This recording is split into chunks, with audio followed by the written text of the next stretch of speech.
Alright guys, you join me out here in the cold, in the snow. As some of you may know, I already installed this Tegiwa mount on my car and this wing. And like a lot of you, I am not very happy with this wing. It is very, let's be fair, it is quite pathetic. Look at it, it's very small, very stupid. But I have solved that problem. This is a wang. Now I'm going to be replacing this old one. This match bigger wang. Yes. Now this could have waited. It just came in. This could have waited till some other day. I don't know. Instead of when it's not snowing, but I am very impatient and I want it on right now because I can't stand to see that thing on the car any longer. So I'm going to be taking that off, putting this on, and seeing what it looks like.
Alright guys, so it is done.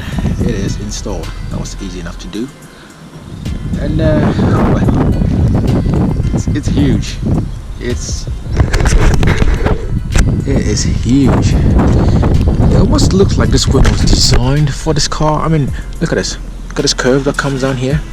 It perfectly matches the curve of the EP3 spoiler. Right there. You see that? How it just comes down, just follows the contour of it. Look at that. It looks like it was meant to be on here. That is crazy. It's crazy that how that's worked out. It's just, look at that. How this line just comes down here and just, it's crazy. That is crazy. But yeah, anyway, just stop it moving around a bit because this is quite heavier than the other one. So it is going to move around. To stop that from happening, to stop this thing from hitting here, I'm gonna put some 3M pads into this gap over here just to secure it to the spoiler there. But I'm going to do that when it dries, obviously, because you can't stick it to a wet surface. But yeah, there it is. Part of that Big Wang Gang now. That is insane.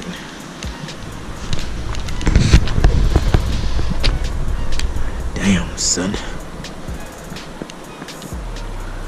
That is so much bigger than I thought it was gonna be. God damn. So much bigger than I was expecting, but yeah, I think it's a lot better than the pathetic one I was under before. So yeah, I'm happy with that. I will see you guys in the next one.